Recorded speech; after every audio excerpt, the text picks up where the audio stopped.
ఇంత అవకాశం ఇచ్చిన ప్రభు పెట్టికి మీరందరికీ కూడా మరి కృతజ్ఞత తెలుస్తున్నాను. మరి ఈ సమయం బట్టి మనం కొన్ని విషయాలు మరి ధ్యానించాలి. మేము కూడా దేవుణ్ణి విశ్వాసమాగా సాగాం. ఎనాలించండి 28 సంవత్సరాల నుంచి.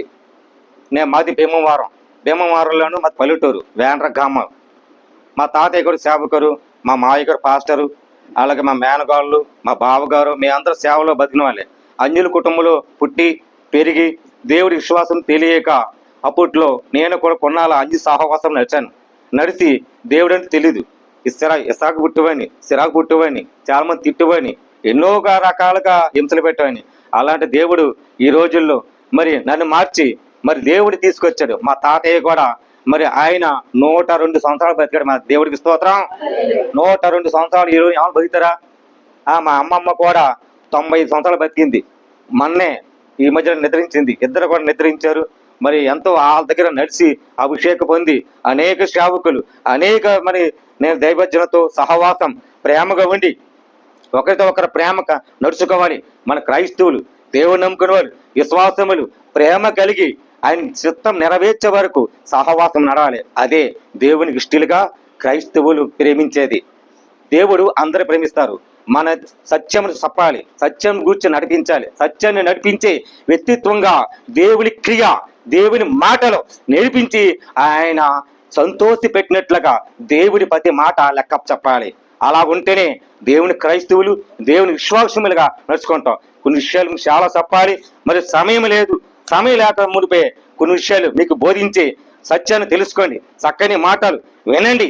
మన జీవితాలు బాగుండాలి, మన బిడ్డలు బాగుండాలి, మన కుటుంబాలు, మన దుఃఖం, మన వేద, ప్రతి విషయంలో దేవుని చిత్తం ఏంటి, దేవుని చిత్తము ఆయన సారం ఏంటి, దేవుని ఇష్టలుగా ఎలా నడవాలి, ఎలా అంగీకరించాలి, ఎలా నడుచుకోవాలి, కొన్ని సత్యాలు చెప్తాను. దేవుని చిత్తం అంటే ఏమిటి? ఈ చిత్తం నడవాలి. దేవుని చిత్తం అంటే మన హృదయం వల్ల కొన్ని ఉంటాయి, ఆ కొన్ని దూరం పెట్టడమే దేవుని చిత్తం. ప్రియమిత్రులారా, ఈ విషయం మనం తెలుసుకోవాలి. ప్రార్థన చేద్దాం. అందరు కళ్ళు మూసుకోండి. పరిశుద్ధుడా, ప్రేమగల తండ్రి, కృపగల దేవాని స్తోత్రాలు. నాయనా, 2-3 నామములు ఎక్కడ కూడి ఉంటే అక్కడ మేము ఉంటానన్నాం. మాట ఇచ్చేవారు, మాట నిలబెట్టేవారు, సమస్తము ప్రభా, సహాయం ఇచ్చేవాడు ప్రభా. నాయన, ఏ కుటుంబంలో సమస్య, ఏ కుటుంబంలో బాధ ఉందో, ఏ కుటుంబంలో వేదంతో, ఏ కుటుంబంలో అప్పు ఉందో, ఏ కుటుంబంలో ఇల్లు కట్టు గృహము లేక హింసిస్తున్నారో, దూషిస్తున్నారు, ఏ కుటుంబంలో ప్రభా బిడ్డలు లేక ప్రభా గర్భం లేక ఎవరు బాధపడుతున్నారో అది తెలియక మునిపే ప్రార్థిస్తున్నాం ప్రభా. ఈ వాక్యములు నీ చిత్తమేంటో, ఈ వాక్యము నీ ఇష్టలుగా మేము ఎలా ఉండాలి, మేము ఎలా నడుచుకోవాలి, మా లోతైన భావములు వీళ్ళందరికీ నేర్పించి విధానము మాట్లాడండి ప్రభా. మాట్లాడి అన్ని అవకాశాలు ప్రభా అద్భుత కార్యము చేస్తాను ప్రభా. మాట ఇచ్చి మాట నిలబెట్టి అయా సమస్తం ఎరిగిన వారు నీ చిత్తం సారగా మే ఉండాలని, మీ చిత్తం సారగా మే గ్రహించాలని, మీ చిత్తం సారగా అది వెలుగు మీ మాటలు విని లోతైన భావములో నడిచి విధానం ఈ సంఘంలో బలపరచండి. ఈ సంఘంలో ప్రభా అవి సిద్ధపరచండి. చుట్టుపక్కల గ్రామములు నాయన అనేక భారతీయులు ఉంటారు, భారతీయులు రప్పించినట్లుగా దయా నీ మాటలు, చక్కని మాటలు బలపరిచి సిద్ధపరిచి నాయన ఈ సత్యాన్ని ప్రభా ఈ వాక్యముతో మాతోని వీళ్ళందరితోని మాట్లాడమని యేసు నామములో అడుగుతున్నాం తండ్రి, ఆమేన్. ప్రియమైన సహోదరి సహోదరులారా, మనకు సత్యాలు మనం తెలుసుకోవాలి. దేవుని చిత్తం అంటే ఏమిటి? దేవుని చిత్తం అంటే పరిశుద్ధంగా జీవించటం. దేవుని చిత్తం. హల్లెలూయా, హల్లెలూయా. దేవుని చిత్తముగా మన ఉండి దేవుని మాటలు ఎలా నడుచుకోవాలి, ఎలా గ్రహించాలి, ఆయన మాటలు ఏంటి, ఆయన మాటలు మనం ఏం చెప్పారు, సత్యాన్ని గ్రహించి సత్యమైన మాటలను, లోతైన మాటలను చిత్తం సారంగా జీవించటం, పరిశుద్ధంగా జీవించటం, రక్షించబడినట్లుగా నడవాలి. ఇదే దేవుడు కోరుకుంటున్నాడు. ఆయన ఇష్టలుగా ఉండాలంట. ఆయన ఇష్టలుగా ప్రేమించే, లోక పాపములో ఉన్న ప్రతి ఒక్కరికి మరి ఆయన క్షమించే ఆయన గుణమంది. యేసుక్రీస్తు ఎవరికొందండి? క్షమించే గుణమంది. ఈ రోజుల్లో ఎవరన్నా మనుషులు క్షమిస్తారా? క్షమించారు. వేషధారులు, దూషణ, కసి, కోపం వ్యతిరేకమైపోతుంది. కానీ మనుషుల కంటే, రాజుల కంటే యెహోవాను నమ్ముకుంటే ధన్యత, గొప్పమైన మేలు. ఆయన గొప్ప మేలు చేస్తాడని వాళ్ళందరినీ లోక పాపములు ప్రతి ఒక్కని క్షమించటానికే ఆయన పరిశుద్ధంగా జీవించండి, నడిపించండి. చూడండి మా బైబిల్ తినేదండి.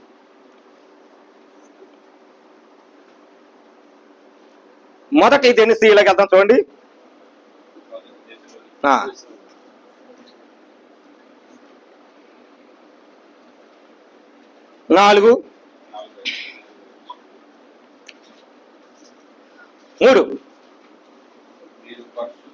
మీరు పరిశుద్ధులకి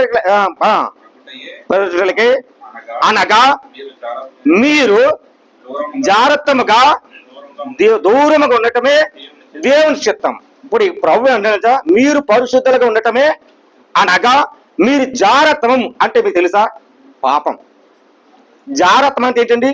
పాపం. పాపము మనం ఉంటే దేవుని చిత్తము ఎలా జరుగుతాయి? జరగలేము.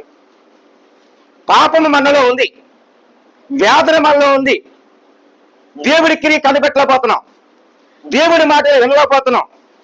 కానీ అనేక జనములు కూడా ఈ రోజులు కూడా దేవుని ప్రేమించాలి అనుకుంటాం, దేవుని చూడాలి అనుకుంటాం, దేవుని చిత్తం జరగాలి అనుకుంటాం. కానీ కనిపెట్టి వినదాదం కనిపెట్టలేకపోయి దేవుని చిత్తం ఏంటో తెలుసుకోలేకపోతున్నాం. ఇక్కడ ఏముందని ఇక్కడ స్పష్టంగా మాట ఉంది. మీరు పరిశుద్ధులకు ఉండటమే అనగా జాగ్రత్త దూరంగా ఉండటం దేవుని చిత్తం.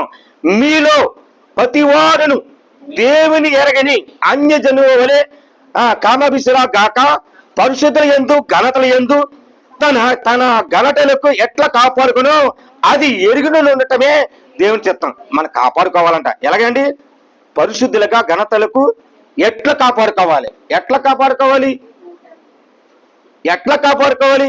మన హృదయమును పరిశుద్ధ నిమిత్తమే పరిశుద్ధులుగా నివసించే భాగ్యము ఆయన జీవన చిత్తము విరిగినట్లుగా గ్రహించటమే కనిపెట్టాలి. మన హృదయమే పాపం.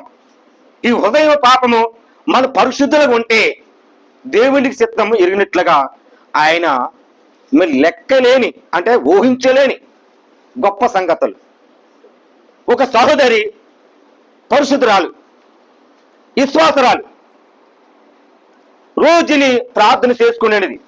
భర్త అతి మూర్ఖుడు. భర్త ఈ ప్రార్థన చూస్తుంటే భార్య సహించలేకపోతున్నాం. ప్రతిరోజు ప్రార్థిస్తున్నాం, ఉదయం ప్రార్థిస్తున్నాం, సాయంకాలం ప్రార్థిస్తున్నాం, మధ్యాహ్నం ప్రార్థిస్తున్నాం.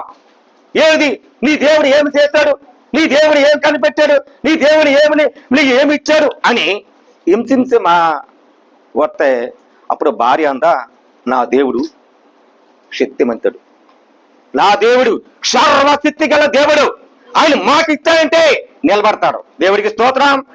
హల్లెలూయా. మాట ఇచ్చాడు. సరే మాట ఇచ్చాడు. నీ దేవుడు సర్వశక్తులుగా అన్నా కదా, ఇదిగో నా దగ్గర ఒక ఉంగరం ఉంది, ఈ ఉంగరం నీకు ఇస్తున్నా. ఎంత శక్తిమంతుడు, ఎంత బంగారములు కానుకలు మరి ఇస్తాడో ఏంటో తెలియదు కదా. బంగారం కంటే అపరంజము కంటే వెండిని కంటే దేనికైనా అమూల్యమైన ఒక ప్రేమ, పరిశుద్ధ ప్రేమ. ఈ పరిశుద్ధ ప్రేమ కనిపెట్టాలి. భర్త అంటాడు సరే నీ దేవుడు సర్వశక్తిగా దేవుడు అన్నా కదా, ఈ ఉంగరిస్తా, వెళ్ళి కబోట్లో పెట్టు, బీరువులు పెట్టు అంటే ఆ బీరువులను వెళ్ళి పెట్టింది. పెట్టి ప్రార్థన చేసుకుంది. విశ్వాసరాలు, పరిశుద్ధ నివసించే ఒక స్త్రీ విశ్వాసరాలు. ఆ విశ్వాసరాలు చూసి మరి ఇతను వెళ్ళి శైలెంట్కి వెళ్ళి ఆ వంగర తీసుకుని తెచ్చేసి ఆ దినము గడిచింది. మరి రోజు నా భార్య ప్రార్థిస్తుంది కదా, ఈ బంగారం ఇచ్చాను కదా, ఏదోలాగా మిడికిలు పెట్టేయాలి, ఏదోలాగా హింసలు పెట్టాలి, ఏదోలాగా గిరిగిలి పెట్టాలి. సాతాను పేతురెక్కిపోయి తన హృదయంలో అంతరాత్మ ప్రవేశిస్తుంది భర్తకి. అప్పుడు ఈ ఉంగర తీసుకెళ్ళి ఒక గోదావరిలో పడేట. పడేతంతో కాముకి వచ్చాడు భర్త. భార్య ప్రార్థన చేసుకుంటుంది. ప్రార్థన చేసుకుంటే అప్పుడు మనం ఉంగరం ఇచ్చాను కదా, తీసురా. సరే అండి తీసుకొస్తాను. అలా వెళ్ళింది భార్య, కబోట్లోకి వెళ్ళింది. ఆ ఉంగరం ఎక్కడ పెట్టిందో అలా తీసుకొచ్చి తన భర్తకి ఇచ్చింది. దేవుడికి స్తోత్రం. మతి లేదు, మైండ్ ఏమైపోతుంది తెలియదు. ఏమిటి ఏంటి ఉంగరం ఉంగరం బంగారు నీకు ఇచ్చాను కదా, ఇది ఏంటి ఏమిటి ఇది? అవునండి, మనం మీరు ఇచ్చారు కదా ఉంగరం, నాకు మీరు పెట్టమన్నారు కదా, బీరు వెళ్ళి పెట్టాను కదా, ఏది కంగారు పడిపోతున్నారు? ముందు నా మైండ్ ఏదైపోతుంది, నేను అనుకున్నది ఏది. ఇక్కడేమో ఇలా కనపడ్డది. ఏంటి అంటే అప్పుడు భర్త అనడా, ఈ ఉంగరం నేను పడేసేసాను కదా, నీ ఎలాగొచ్చింది? ఏమండి, విశ్వాసం